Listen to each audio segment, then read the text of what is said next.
Testing, testing. Hey, how are ya? Welcome to the Gross Hockey Podcast. I'm your host, Mike. I got Jake. I got JB with me. How you guys doing? Doing good, Mike. How about yourself? Living the dream. JB, how you doing?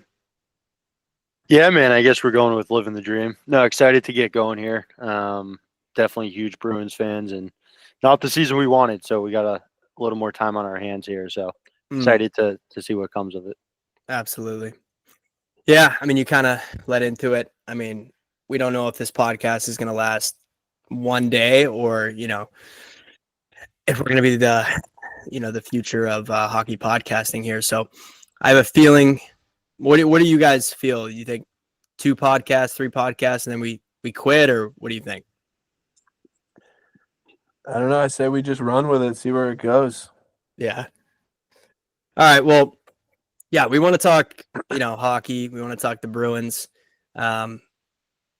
Keep it light, keep it entertaining for y'all. See what we can do here. So let's get right into it. Let's talk some playoffs here. A lot of stuff. The Bruins are not in it, so it's kind of less stressful. So how about this? We'll start with Tampa, Florida, the Battle of Florida. Jake, I'm waiting big time for what you have to say for this matchup. Who you got? Ooh, Mike, I don't know. This is going to be an exciting series. I really think it can go either way. I think these are the 2 best teams in the Eastern Conference, in my opinion. Was kind of hoping they wouldn't meet in the first round, just because, as Bruins fans, unfortunately, we kind of have to root for Florida here because they have that conditional first-round pick, and we need them to win 2 rounds. I'm going to say Florida, as long as they get everybody healthy and everybody back for game 1 and can stay healthy. I know Ekblad's out, but I still think, especially with the addition of Marchand, it pains me, but they're a well-oiled machine, and they're built for this. They have their roster top to bottom is what you look for in a playoff team. It pains me, but I got Florida. Florida in 6. Yeah. Yeah, well said. Is Ekblad out for the first round, or are you just saying he's out? His suspension was 20 games, I think. Oh, he might come back mid-series, but completely forgot about that. Yeah. Yeah, that is pretty big. Their D is a little they're a little thin on D. I mean, Seth Jones was a big acquisition, but Kachuk's out. But I'm assuming him, Bennett, and those guys are just kind of waiting. They're probably ready to go. So yeah, what do you think? What do you think, JB? Yeah, kind of in the same boat. Obviously, you touched on the whole Marchand situation, but Mike, I know we've had this conversation before. Just kind of the identity of Florida, especially being Bruins fans. I think kind of look on those older Bruins teams and what they brought to the table, and I think Florida really carries a lot of those same traits. So I think I'm going to go Florida in 7. I think it's going to be a bit of a dogfight, as you would expect. And also, I know earlier this year, Mike and I made a trip out to Florida. I actually saw both of the times the Bruins played, obviously Tampa and Florida. But I mean, electric city, right?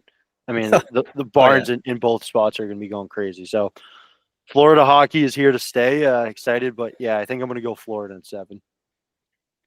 Yeah, I'm glad you brought that up because I mean, that was a good taste that we got over there. Yeah, I think overall, I mean, Tampa made some big deadline acquisitions, but somehow Florida and just that team and like the idea that they could kind of stumble into the playoffs a little bit and probably go to the finals again. I mean, it's tough to go. This would be 3 straight Cup finals. Obviously, I'm getting ahead of myself, but it's a lot of hockey. But yeah, I would lean Florida too. 2 good teams, so I'd probably say Florida in 7 as well. All right, what about the Battle of Ontario? Jake, what do you got? I'm really excited for this one, honestly. I think this is going to be a much better series than people are anticipating. Obviously, a lot of people are probably picking Toronto despite their history. But man, I don't know. Something about Kachuk in the playoffs. It's hard to pick against them. And I think the Senators are going to be very tough for Toronto, and they're going to give them a real hard time. I love the addition of Dylan Cousins.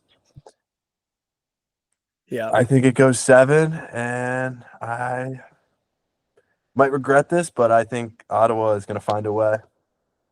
Yeah, I could see it. I was torn on this one.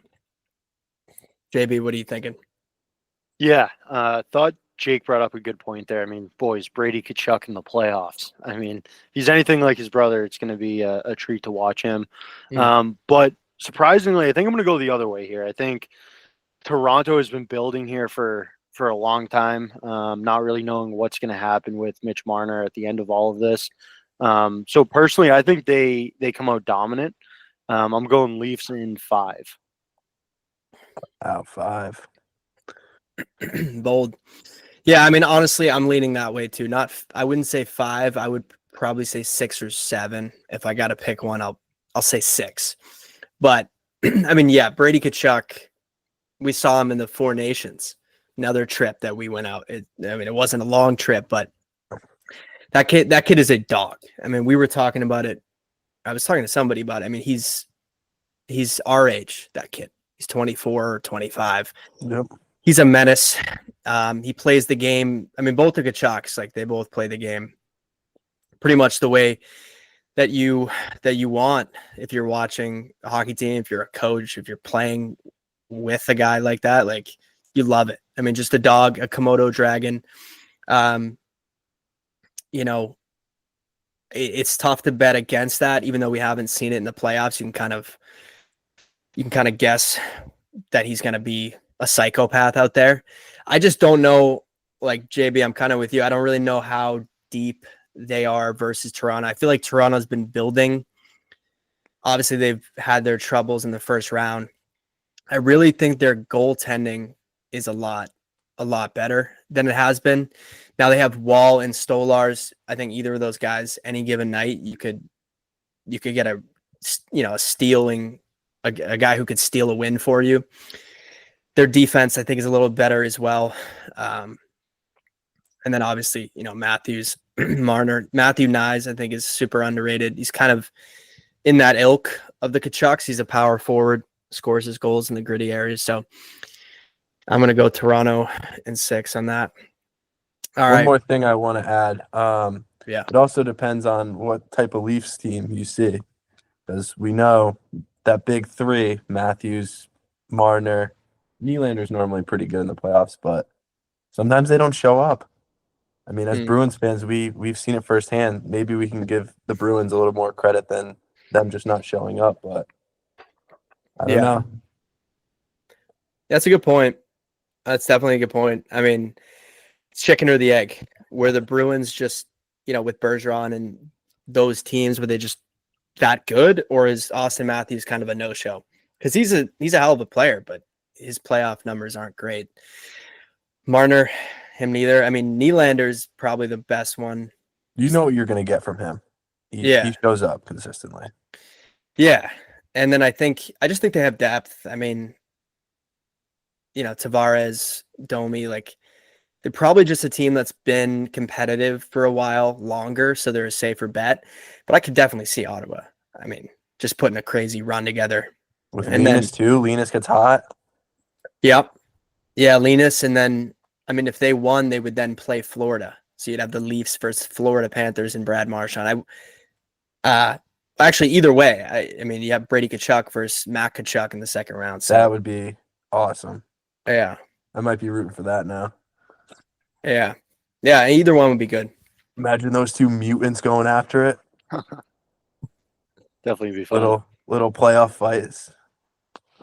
I mean, just you've never seen them play against each other, really, in a matchup like that. I mean, the regular season, I think they've gotten into some shit, right?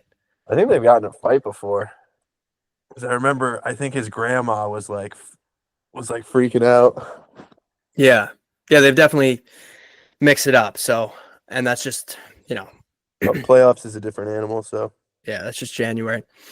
So, all right, what are we thinking on Washington, Montreal? I think this is another one that can go either way. Obviously, Montreal is very young and talented. Got a lot of up and coming studs. Demidov just came in, had a goal and an assist in his first game. Looks really good. Yep. Can he be an X factor? Maybe.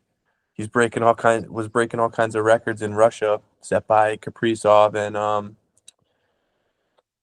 and Kucherov in Russia. So we'll see.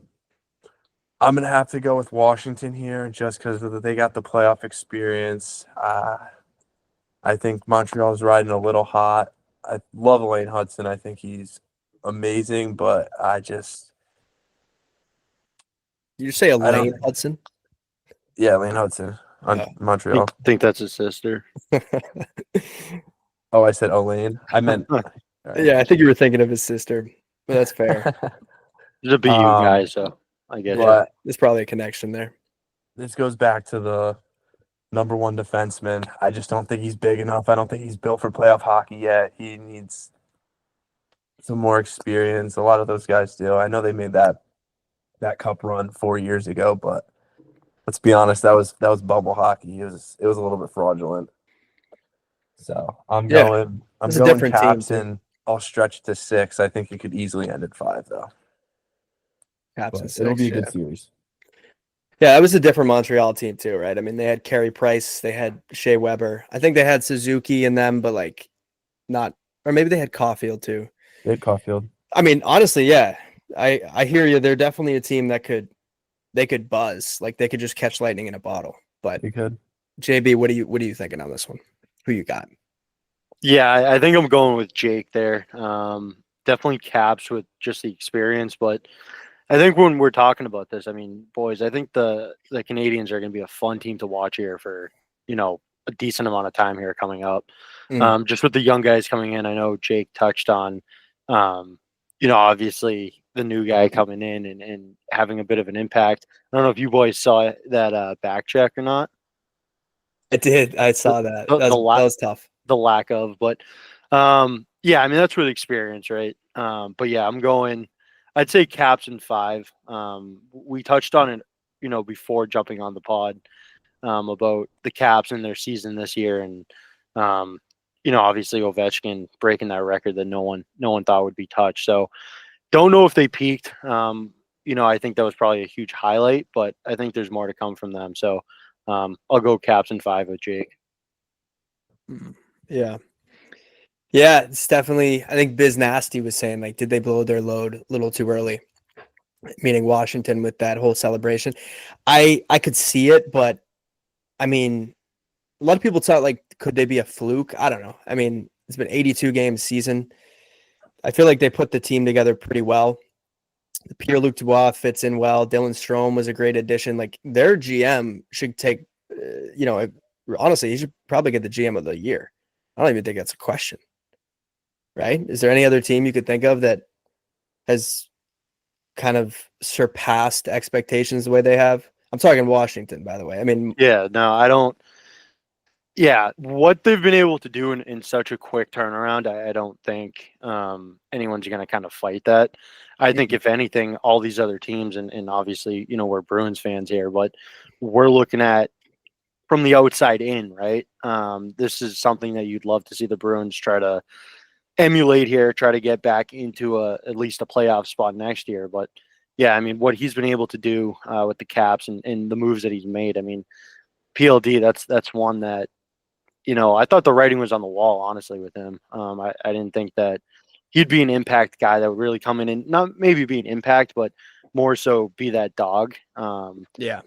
And want to win. And right now it seems like he does. So playoffs are obviously a completely different picture. So we'll see, if he shows up or not. Yeah, that was a big risk that paid off for them. I mean, like you said, we all thought he was dead in the water. I thought his career was pretty much over. It kind of looked like nobody wanted him. Nobody wanted that $8 million contract. The guy that doesn't show up, doesn't care about his team, isn't liked in the locker room. But found a good home in Washington. And Yeah, Chikrin, I too. mean, dude. That was another one that paid off. Yeah. He got No, his payday though. He did. I mean, yeah, He- rightfully so. He's got what, 20 plus goals this year? Yeah, and he had a pretty significant injury at some point too, didn't he? I think he did. Doobie Chikrin? or Chikrin? Yeah, I Yeah. think he had a lower extremity injury at some point, but He's a that guy was near. too.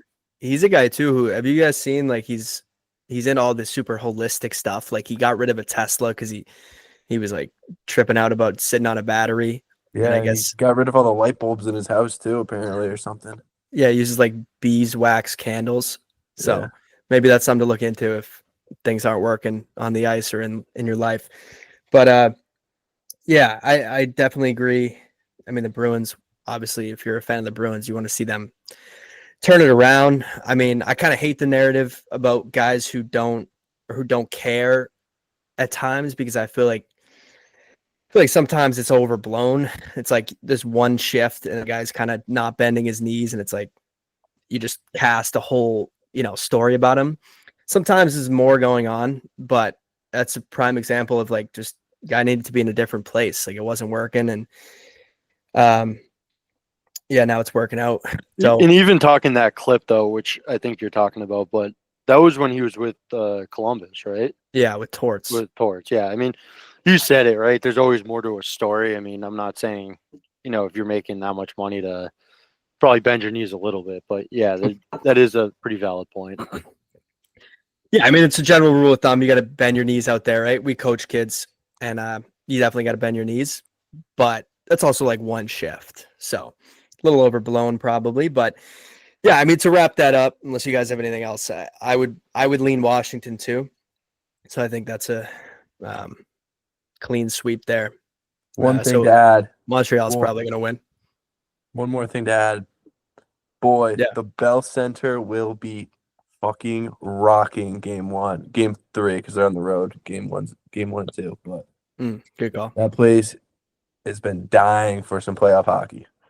And that's, yeah, I mean, I'm glad you brought that up, and we'll get past this. We've been talking about this for a minute now, but yeah, these teams, man, that have been fighting to get in now for some time, especially being in the Canadian market, but it's going to be crazy. And you kind of wonder, this has always been the thing with the first round playoffs is, everyone's going to be hitting pretty much anything that moves. And you do wonder if with the youth and their speed, if they come out, they got Wi-Fi on the back end. If they're making these big hits and really pushing back on the Caps, I mean, I know we said kind of, that they're going to close it out in 5 for the Caps, but I don't know. I mean, maybe the Habs do something here.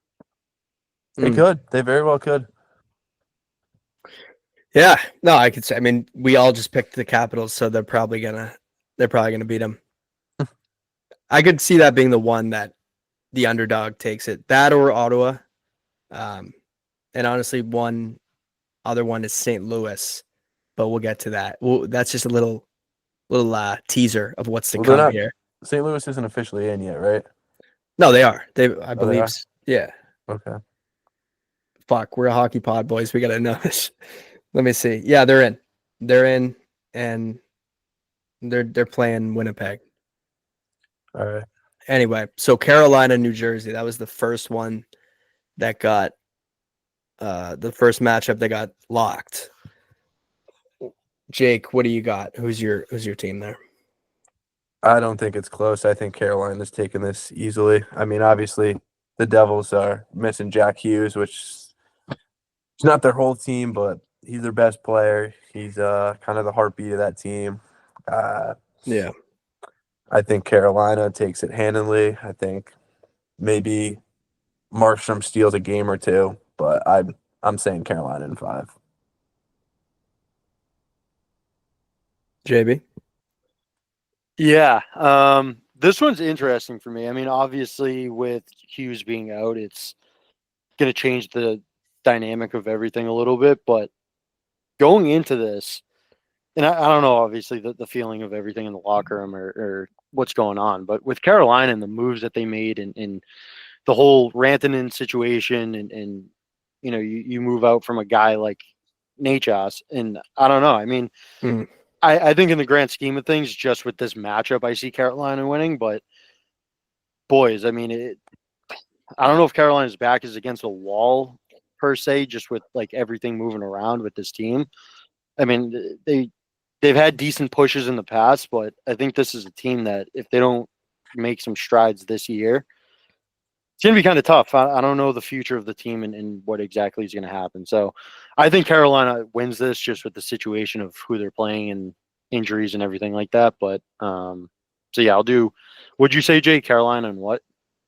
I said 5, but I said I think Markstrom could maybe steal another game. Yeah.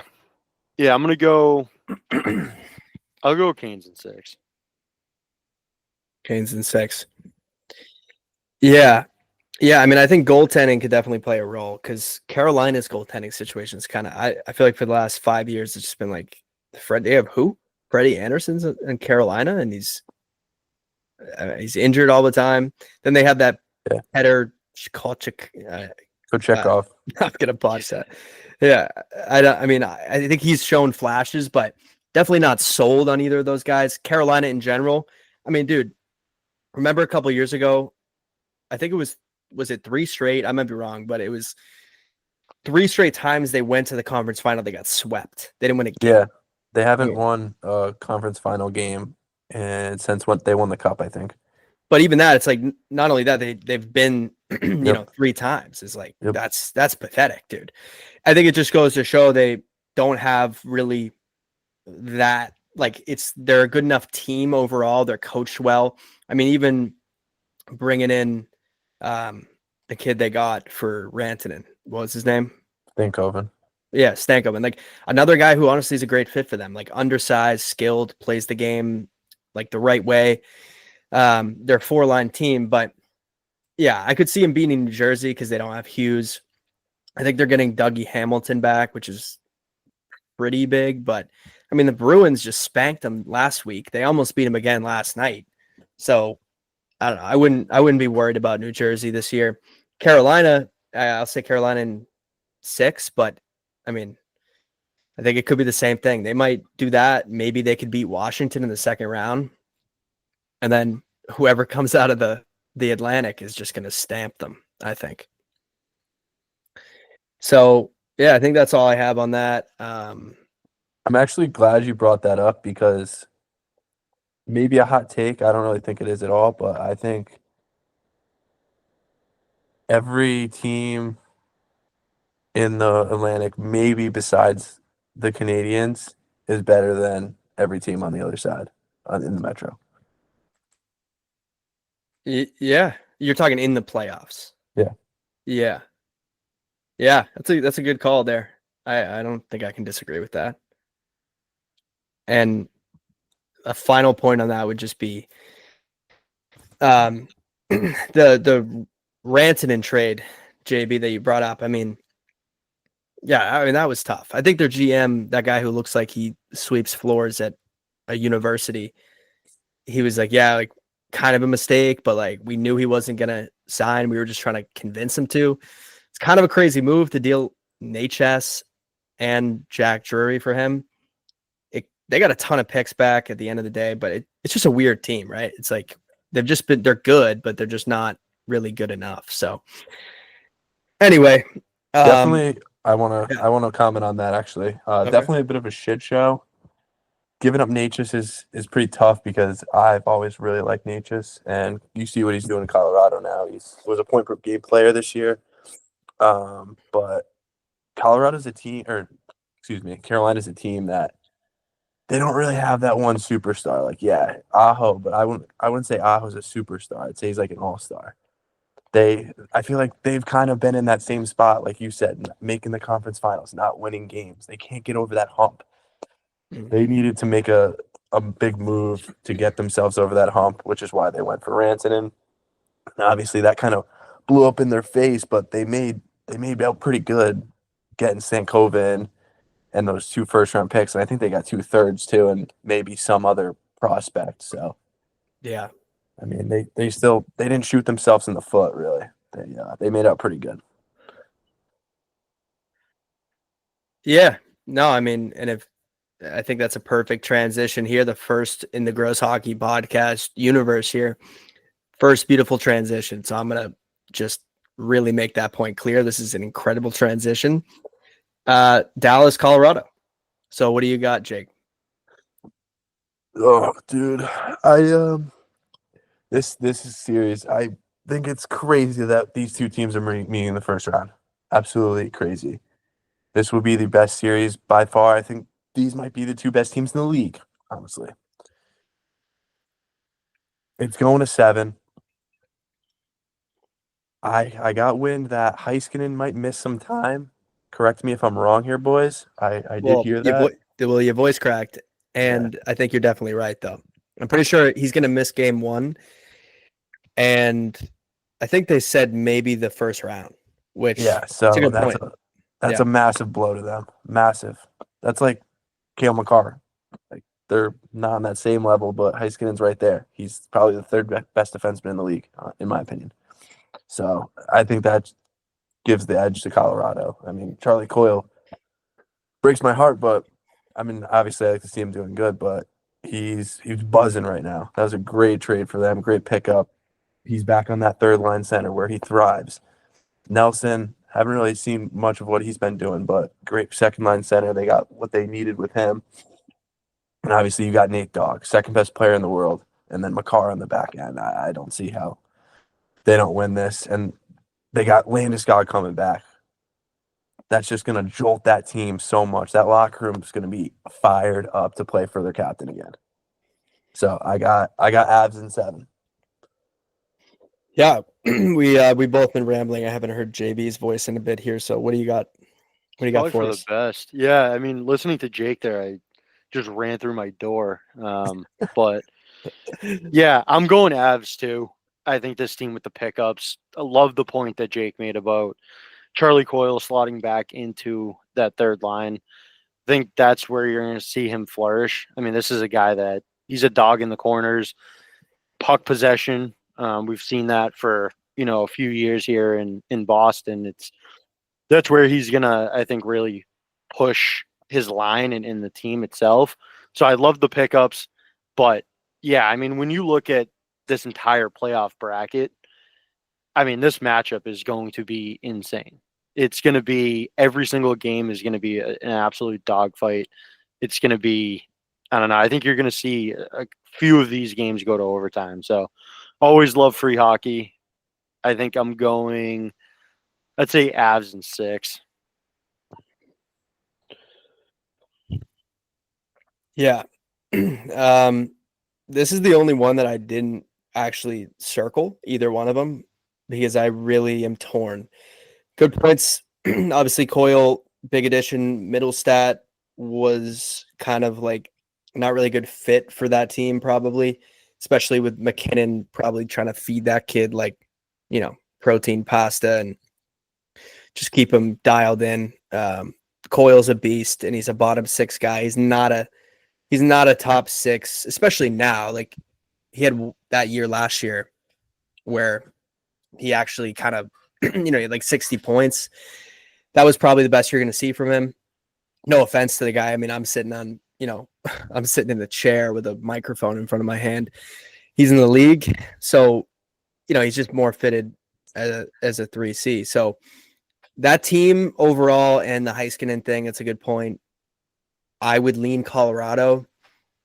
My only thing is goaltending, because Jake Ottinger is a really good goalie. I mean, he's proven that.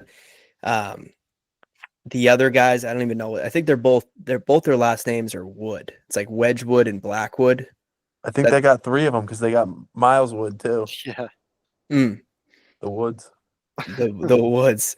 So, I mean, those guys have been good too. The Woods have been good. Don't get me wrong, but I don't know. I don't know if I'm sold. But that's if it comes down to goaltending, and honestly, maybe it doesn't. Like maybe McKinnon and those guys. I mean, again, the reason this transition was good is because we were talking about Rantanen, and he's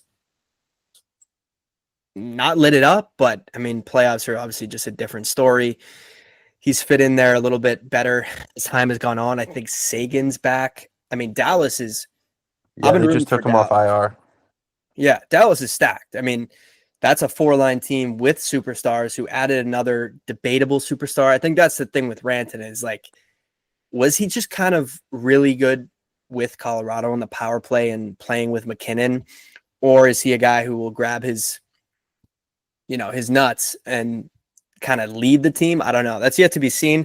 Not that they really need it. I mean, they have Jamie Benn. Matt Duchene's been great since he got bought out and signed there. That's So another story nobody's talking about. That's where he was drafted. That team kind of gave up on him. He's gonna be fired up to play them. no, that's a good point. Didn't he beat them last year when they beat them? I'm pretty sure he did. He won it, and he won the series in overtime. And like triple overtime, dude. And then he did a crazy sally. That guy's a beauty. He was early on one of my favorite hockey players to watch when Colorado was just brutal. He was definitely a bright spot for that team. But yeah, so I would root for him. I would definitely root for him. I think I'm going to take Dallas. And I think if they can squeak out of that one without Heiskanen and get him back, maybe they go on a deep run. So yeah, Keep moving. I want to actually touch upon the Ranson and thing. Hey, don't tell me what to do. All right, what do you got, Jake? Yeah, so I'd say he's a superstar, but he's not a superstar that drives play. I think that's why you saw him put up so many points in Colorado, where he really benefited from playing with a guy like McKinnon who can get him the puck in the right spot and he could just rip it. So I don't really remember who he's playing with right now in Dallas. I think maybe Robertson and Hintz, but two fast players. So Yeah, I think you'll see his production dip a little bit as we have. And then Ottinger, like you said, yeah, he can steal that series easily. Jake, quick question for you. Are you vertical right now or horizontal? I'm sitting down right now, man. Okay. Laying in his bed. Upside down. All right. So Winnipeg, St. Louis. Yeah. Jake, what do you think? Who you got? I agree. Let's blow through these because I don't even really care. Yeah. Not an exciting series, but this is a weird one, honestly, because we know what Winnipeg does. They play great in the regular season and then playoffs kind of just disappear. I kind of like St. Louis in this one. I think Monty's really turned that team around. They got some good young players coming in, playing some good hockey. Those two offer sheets they made in the summer are really paying off. Broberg and Holloway have been great players. So I think I'm going to say St. Louis and 7. I think it goes 7. I don't know. We'll see if Hellebuck can get them through or not. It kind of comes down to him. I think he's the X factor in that series. JB? Yeah. I mean, I'm going Winnipeg. I think Winnipeg is going to blow by them. This could definitely come back and bite me. But yeah, I do want to note, I know Jake just brought it up with Monty. You know, I think he had 1 foot already out. Glad he got to go to St. Louis, but yeah, I mean, he's turned that season around. Definitely, pushing them in the right direction. I think the style of play that they're playing with is they're fast. They're playing good in the corners, getting out. But yeah, I don't know. I mean, Hellebuck, hopefully he stands on his head, right? We just talked about how Winnipeg's kind of been that team that it's kind of battled the playoffs, and a lot of knock has been given to a lot of these guys. I know earlier this year for the Four Nations, Mike and I, we were over at the USA final game against Canada, and I mean, that was a lot of the buzz going around, Mike, right? Is Hellebuck the guy? Is he going to be able to kind of shut the door and win a big game? Obviously, this is different here. We're talking NHL playoff, but yeah, I thought he played unreal. I think, maybe this series will be good for him. Feel the puck a little bit. Obviously, his team should play good in front of him, and so I think I'm going to go Winnipeg in 6. Yeah, I feel like a lot of people were saying that the USA had the clear advantage. Like, I actually learned the other day, Hellebuck went to UMass Lowell. Yep. Kind of an interesting story. You don't see a lot of that. Superstars coming from there, but Yeah, I mean, I would say, but I don't know if you realized this when you were just saying that, but who was the guy on the other side in that game and who played better? Yeah, Bennington. Yeah. So, I mean, he's got to prove it. I don't think you could blame him for that USA Canada game, but you could definitely say Bennington stole it. I mean, he was pretty ridiculous, but yeah, I would go Winnipeg for this one too. Yeah, I mean, I'm going to jump back in here. I think I kind of put Winnipeg similar to Toronto, that I think they've been brewing now, no pun intended, for some time here. I think they've built pretty unreal. I mean, I wouldn't say program, but organization, kind of from the foundation up.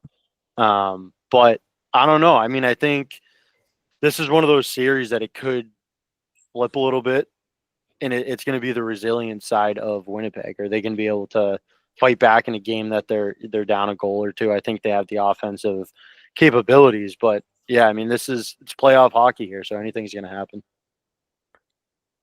Mm-hmm. Well said. Vegas, Minnesota. I think we probably all are going to fall in this, even though Kaprizov is back and the other guy, what's his name? The center, the two names. Joel Eriksson. Yeah. Yeah. But what do you got, Jake? What do you think? Yeah, I got Vegas here. I like Minnesota, but I think Vegas is just Vegas here. They're a big dog, and they're gonna do big dog things. I think Jack Eichel's playing some of the best hockey of his career. I think he's finally come back into his own.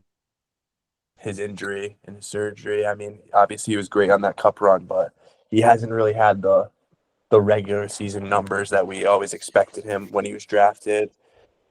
And yeah, I think they're built to win. Like they're gonna contend for a cup this year again, like they always do.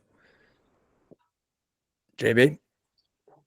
Yeah, we're gonna keep speeding through it. I'm Vegas on this one. I think Minnesota's a team on the up and up. I know we got a local kid in Minnesota, Matt Boldy. So it's going to be, a decent series. I think Vegas runs with it.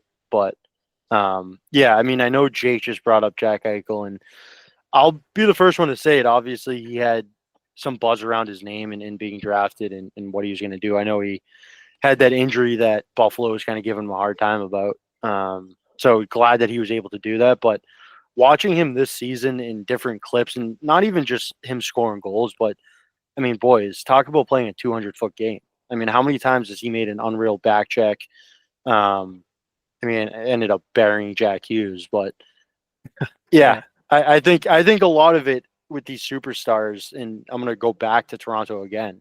Mike made the remark earlier on this about Austin Matthews, and is he a guy that's going to show up and prove it to everyone that he's more than just a regular season guy? Kind of go back to Jack Eichel. I mean, he's proven to be an absolute dog. He plays great away from the puck, and yeah, the offensive abilities are off the chart. So I say Vegas wraps this up in 5. But yeah, that's my take. Oh yeah, I forgot to say how many games. I say 5 too. And I love that point you made about Eichel. It's 200-foot game, because that's a guy that if he didn't play a 200-foot game, I think he could easily put up crazy numbers, over 110 points a year. But he plays that 200-foot game and compromises some points while doing it, and it makes his team better and gives them a better chance to win every night. Yeah, I mean, Vegas is that team everybody hates. I feel like if you're a Bruins fan, you probably kind of hate them a little bit. Maybe not because of Eichel, but the whole Bruce Cassidy thing. But I don't really care. I mean, I agree with Eichel. He's a beast. I would say Vegas in 6. LA, Edmonton. We were talking about this one a little before. Jake, you had said, I think it's 4 in a row that they've played each other. Yeah, I think it ended in 7, 6, and then 5 last year. So by that trajectory, it'll be Oilers in 4 this year. If only life was that simple. Yeah, I think it's going to be a little bit of a different story this year. LA has been the best team at home this year. Somehow I think have only lost like 5 games at home, but they also have the worst road record in the league. So I like their team. They're definitely better than last year. I think Kempe has 40 goals. Byfield's taken a big step. Kemper's been great. Pretty top to bottom solid team, but there's two big reasons why I'm taking Edmonton here, and that's Connor and Leon. You can't stop them. You can only somewhat contain them, and I don't think LA can do it. Even though they're all banged up, they got a lot of injuries heading into the playoffs, but I think those two just can't be stopped. I'm gonna say Oilers in 6. I think they finish it at home. Connor and Leon, they're pretty sick. What do you got, JB? Hard to bet against those guys. We've seen it time and time again. Late in games, thinking that they're going to be out and not making a pushback. I mean, they're unbelievable. The chemistry that they have and everything with that. We've seen it before. So I'm definitely going Oilers, but yeah, I mean the Kings too. I know Jake brought up some good points there with Kempe really making a push this season and the youth that they have over there. So I started it off with hard to go against them. I'm sticking with them. I think the Oilers make a push. I think they get out of this round. I'm not sure if I really see them going super far, especially if they end up matching up against a Vegas team. So I'd say Oilers in 7. I think this one's going to be another dogfight. Yeah, I'm gonna go off the board, and it could look silly. Not that, I mean, let's be honest, we might have 4 listeners to this, so nobody will really know besides you and I, or us 3 here. But I'm probably gonna take. I am gonna take LA because I just feel like Edmonton limping in right now. Although again, this could just be completely off because Connor McDavid's probably healthy, but it just seems like a season that hasn't really at any point looked great for them. And they had a long playoff run and lost in game 7. Like, I just don't know if they're going to have it to go deep again. I could see LA, I mean, you got to think about LA being like sick of this shit, boys. Like, imagine getting slapped around by, I mean, obviously it's the best player in the world, but just getting slapped around, dude. It's like, that's gotta be embarrassing. So I think that they pull it out.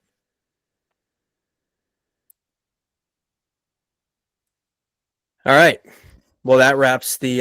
It's a tough crowd. Appreciate you going the other way with that, but we'll see. Yeah. Hey, you could look like a genius if there's one year they could do it. I think it's this one, but some will call him a genius. We shall see. A genius. Yeah. Well, hey, look, that's a good little transition. I honestly don't know how long we've been going here. It's been like 40 minutes. Probably around there. Yeah. I don't know, man. Feels like a blink of an eye, but it's flown by. But yeah, as we said, we're all Bruins fans. We want to talk bees too. So shitty year. We are where we are with them. But just a little genius transition there. JB, you had a thought that you wanted to bring up about the Sweeneys. Yeah. I think I want to start somewhere else. To kind of throw it back onto you guys. And I think where we're at, kind of starting from the beginning here, we'll obviously get into Sweeney and him being a genius or not a genius, but I want to start at the beginning. So what went wrong this season? I'll quickly give my spiel and then I want to turn it over to the two of you and hear your thoughts on this. But personally, I feel like really from the beginning of the season, something felt off. And some of that might have been the whole Swayman situation and trying to figure out a contract and, going all kind of haywire at the beginning of the season. But, I made a remark earlier too about Montgomery feeling, I don't know if it was a full foot out or not out of the door. But I don't know, the whole season at the very beginning just felt off. It seemed like I would say the Swayman stuff really pushed them back a little bit. And as the season progressed, there were some questions in whether or not Swayman still had the locker room or if he lost it or not. So kind of quick-winded there. I want to obviously hear both of you, just off the cuff, tell me what you think went wrong. But yeah, and then I can jump back in. But Mike, you got anything for me? Yeah. I mean, I could hit you with. I mean, you made a good point. The beginning of the year definitely. It was just bad from the get-go. Swayman, Montgomery being the lame duck. I honestly think with Montgomery, ever since they lost in 23, that it was just kind of like everyone's looking at that guy as kind of like blaming him, rightfully. What's the term when you say rightfully or not or whatever? Like I don't know. So. Well, yeah, I'm asking. Like it might not be right, but like whether it's right or not, people I think are going to blame the coach for that kind of a situation. And I just think it got weird, and it seemed like he probably knew the writing was on the wall. And then the Swayman, and then the new signings. Like you let Jake DeBrusk go. I think, I was big on just the fact that last year's playoffs, losing to Florida, it really seemed like it was very clear to me that they had a pretty solid team, but what they were missing was just scoring and, maybe a couple more offensive players. And to me, they let arguably probably their second best goal scorer walk for a relatively reasonable deal. And I didn't hate it really at the time, but I just think replacing him with who they did just didn't work. I mean, they had a Moneyball year the year before and everything went well, and they changed it up and it didn't work. So yeah, I mean, that's really all I have. Yeah. Before we jump over to Jake, just to kind of circle back to that. So I know you brought up DeBrusk, and he spent some time here. And the question is, do you think if the money was matched, is Jake DeBrusk still a Bruin? Or do you think enough time was spent here and a change of scenery was needed on from his camp? Yeah, no, that's a fair point. And I would probably say, I mean, I just don't know, but it's a good point. Jake, what do you think? On the DeBrusk situation? Yeah, did he just want to leave, or did they not want to pay him?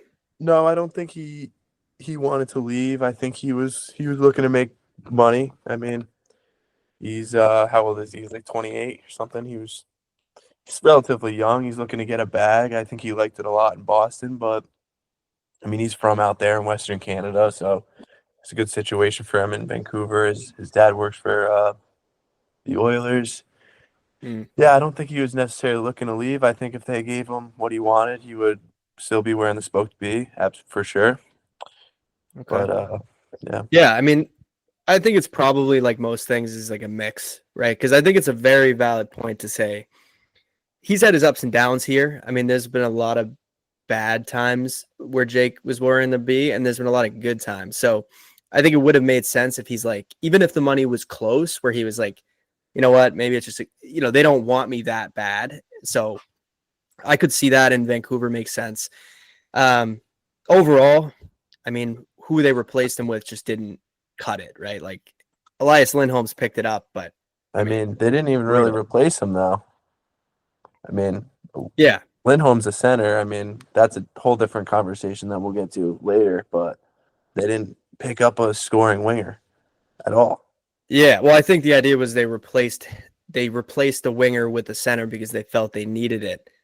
And, I think everyone knows how that turned out. Yeah. Yeah. But Jake, from your point of view, I mean, I know Mike just kind of gave us his take.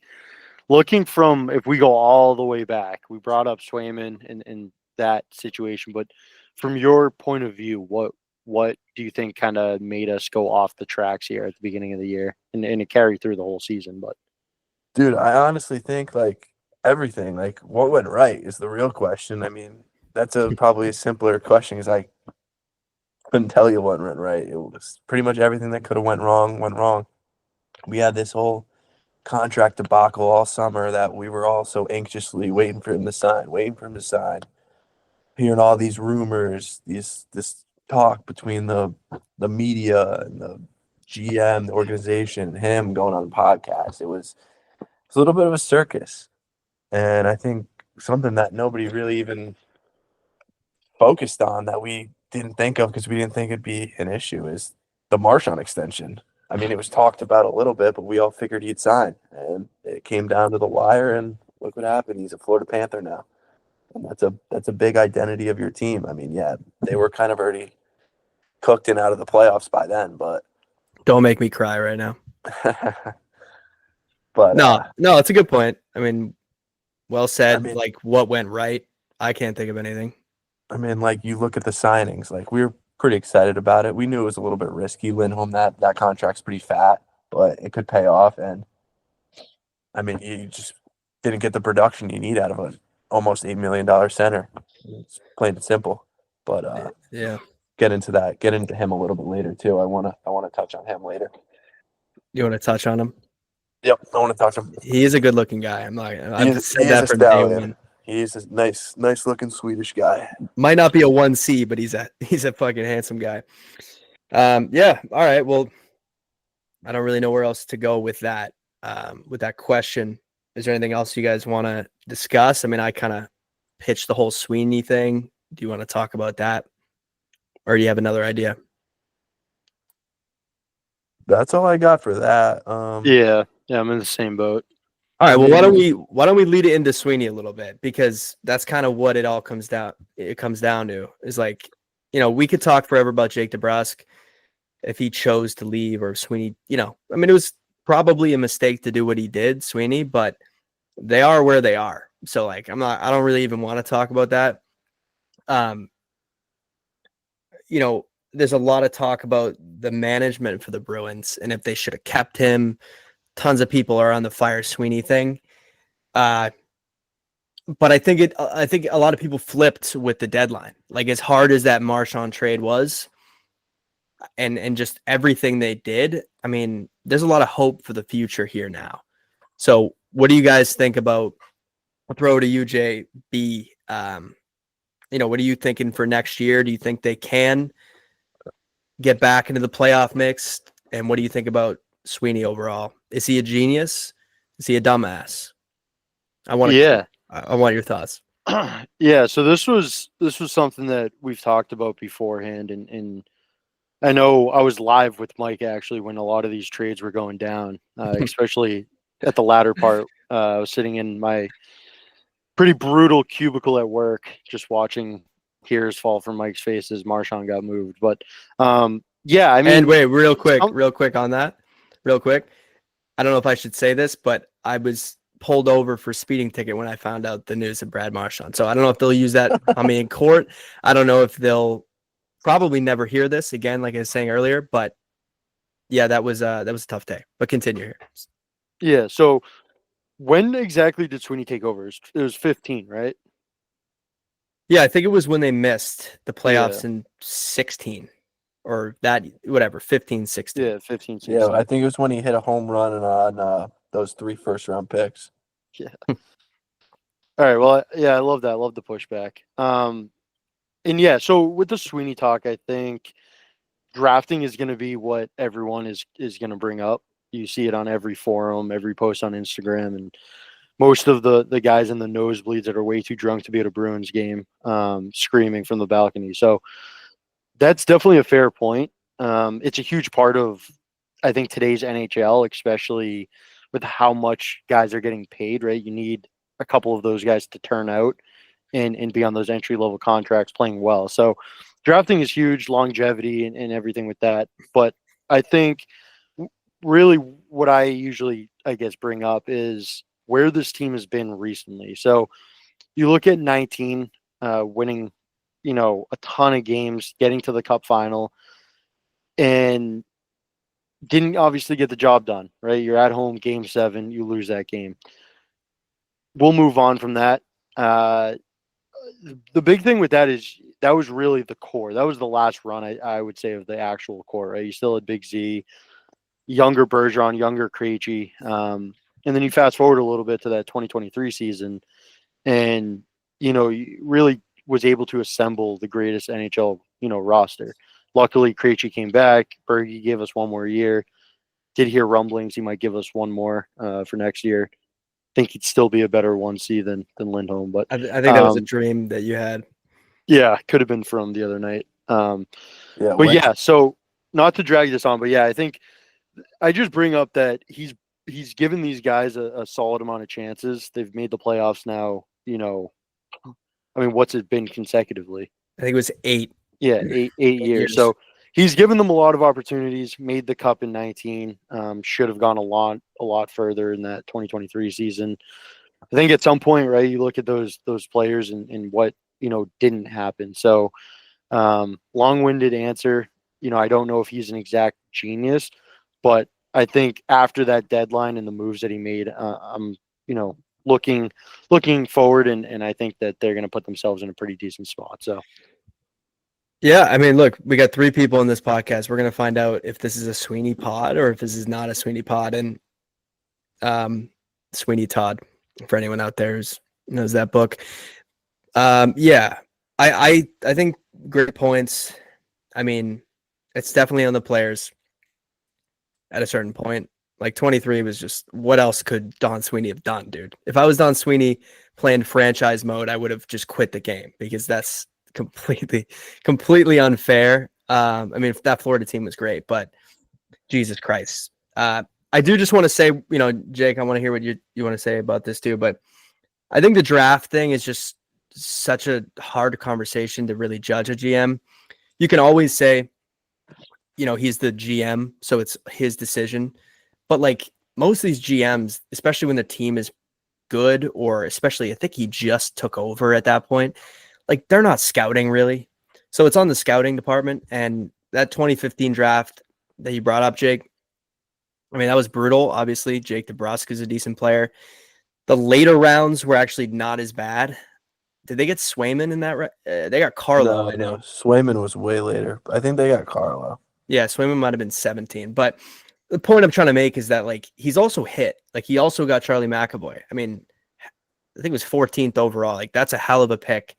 No one really wants to talk about that. But it's like, what I'm saying is maybe you don't give him credit if you're not going to give him shit for that 2015. So, yeah. All right. I'm pretty like in the middle on Sweeney. Like I definitely don't think he's a genius, because I think if he was a genius, we would have at least one cup by now.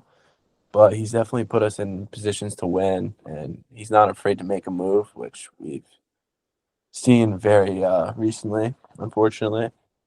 But I think we're just fans of a team that has a fan base that, like, they always need to point their finger at someone. And right now, that it's him. Like, yeah, like you said with the draft picks, he's missed on a decent amount of first-round picks, but he's also hit pretty good home runs in the second-round pick. You got Patra, you got Low Rye. Like, those are two good second-round draft picks. I mean, what really more can you ask for? Bergeron, Krejci. Yeah. But yeah, so we always need to point our finger at someone, and someone that took a lot of heat for a while before recently was Tuukka Rask. I don't know why everybody was always a Tuukka Rask hater, blaming him for everything, which I think is crazy because Win a ring. Don't get me started on Tuukka oh, Rask, JB, man. don't tell me you're one of them too. We'll be here for another 2 hours. We've had some intense discussions about Tuukka Rask where, I thought this kid was going to throw me out a window. But, yeah, I mean, honestly, let's not even get into Tuukka Rask. Like, we don't have time, honestly. But I hear you on that. It's definitely fair. I did want to say about Sweeney, I mean, Geeky, the Zaka trade for Holla, the Hampus Lindholm trade, and even just at the deadline, like I thought the Middlestat trade was very smart. I thought getting Carlo, like he drafted Carlo, turned him into a pretty good player, and then, I mean, we'll see what Fraser Minton is, but a first round pick and a pretty good prospect like that, like I just feel like he genuinely has a pretty good grasp on what he's doing, which is like better than what you can say for a lot of GMs. And my issue with firing him would just be what is going to happen. So I feel like Marchand hurt me, but over time you kind of realize some things are just kind of they happen. They kind of had to happen a little bit, and it's probably for the best for Brad Marchand to play in Florida. Yeah, so I mean, I don't really want to beat this into a drum too much. I don't know if you guys have anything else about really the Bruins overall. Yeah, the only thing I have to say more about Sweeney is I think this next upcoming season will show a lot. Obviously, we've been good the last since he came in, and like you said, like one of you guys said, I forget who it was, but it's on the players at that point. When you put a team like we had in 2023, like can't blame the management.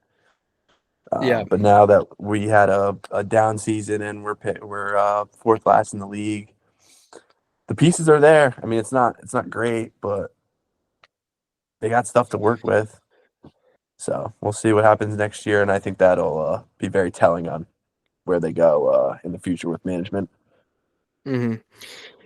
Yeah. I mean, in terms of bright spots, we didn't talk about it because the start of the year, Pasternak wasn't really that incredible. He kind of had a slow start too, but I mean, we'd be kind of silly not to even just mention that guy. It's been ridiculous. Yeah, he's their whole team right now.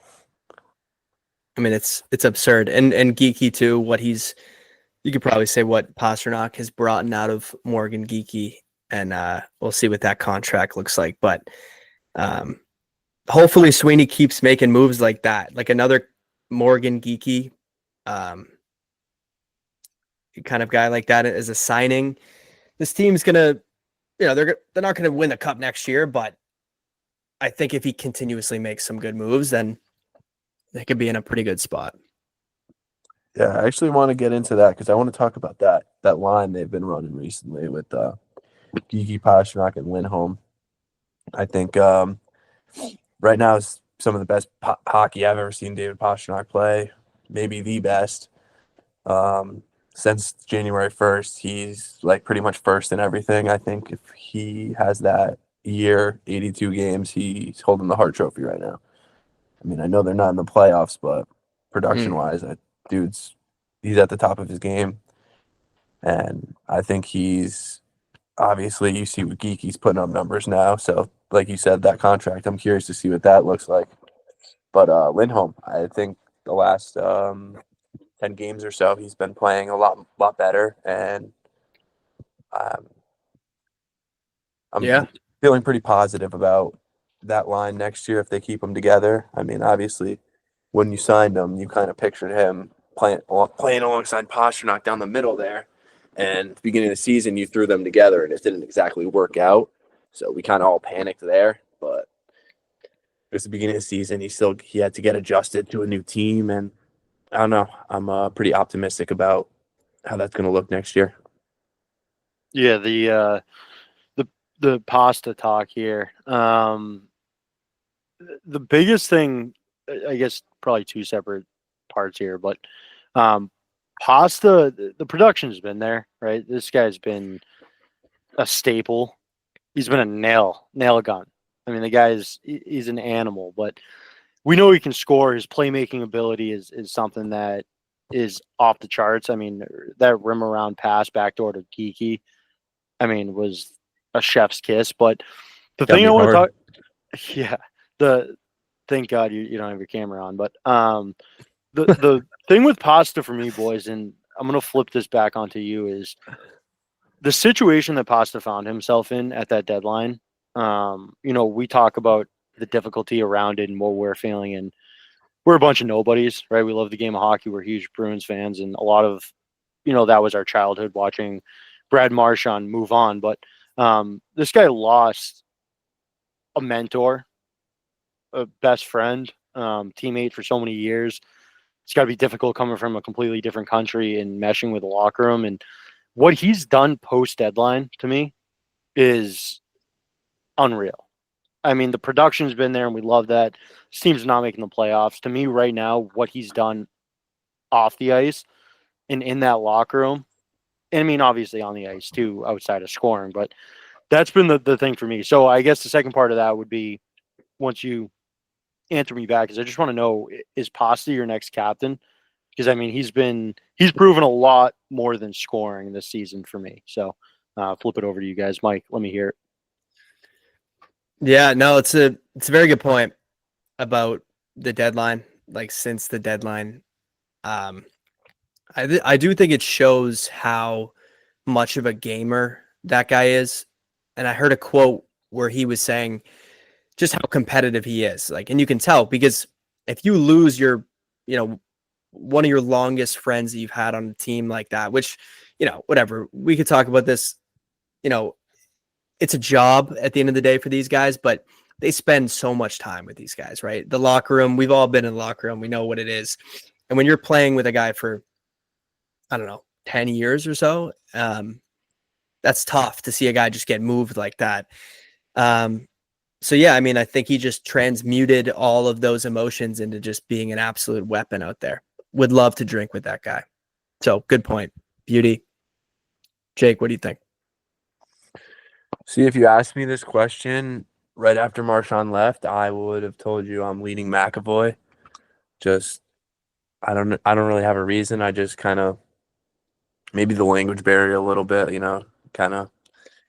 But yeah, now I would say I completely shifted, and I think Pasha's the right guy for the job. And I think the way he's handled all of his great friends moving on to new teams, obviously Marchand and him were extremely close. But even in the media, on ice play, like he's handled it extremely well, and I think he's taken a massive stride as a leader.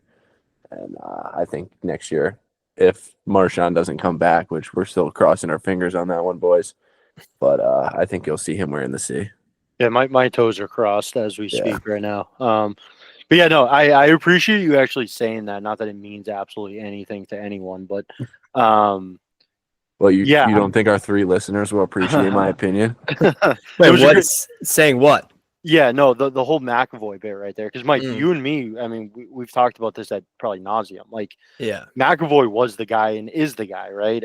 I'm not taking anything away from him or what he's done, and I think we don't get the inside scoop on things either, right? We don't know exactly what's happening in the room. Yeah, he hasn't been on the ice, but I mean, I would imagine McAvoy's been in that room. He's around the guys and stuff. So, but no, I mean, I just like that point because it's like I think a lot of us were in that headspace. And it really shows you what Pasta's done post deadline to kind of shift everything. Yeah. Yeah, I didn't even answer your question. I realized too. I would go 88 for sure. And McAvoy, I mean, dude, I've been a big fan of him since they drafted him. He's a dog. But I think you look at if we had a inside scoop on, if Behind the B was real and we actually saw what was going on, I think you would see everyone in that room like respects David Pastrnak above everything else. So usually you got to just give the captaincy to the guy who's like your entire team most of the time, not all the time, but if he wants it, yeah, I'd give it to Pastrnak. Yeah, I don't know where you guys want to go with this. I think we're pretty deep in. I did have some thoughts on Florida, the Marchand, Bennett, Kachuk line, and all that stuff. But at this point, we might just have to do a second episode of this podcast. I think that's what the people want. Yeah, so I think we could probably wrap it there. I mean, unless you guys have anything else that you're thinking. No, I think it's been a pleasure hopping on. Hopefully, the 3 faithful people that jump on and actually listen, if they do, just trying to bring a different side to it. Right? None of us are professionals. We're all new to this, but love the game of hockey. Just trying to bring more of a funny side to it in our point of views. So yeah, no, I enjoyed it. Yeah, that's all I got. Well said. Yeah, I mean, if you listen to Spit and Chicklets, you listen to any other hockey podcast, and you ever want another one, maybe that's what we are. So, to those 3 people who listened, I don't know what happened to you in your childhood. I don't know if you're hitting your head, but let us know what you thought and if you want to hear another one. And yeah, pleasure hopping on with you too. And till next time. Cue the music. All right, boys.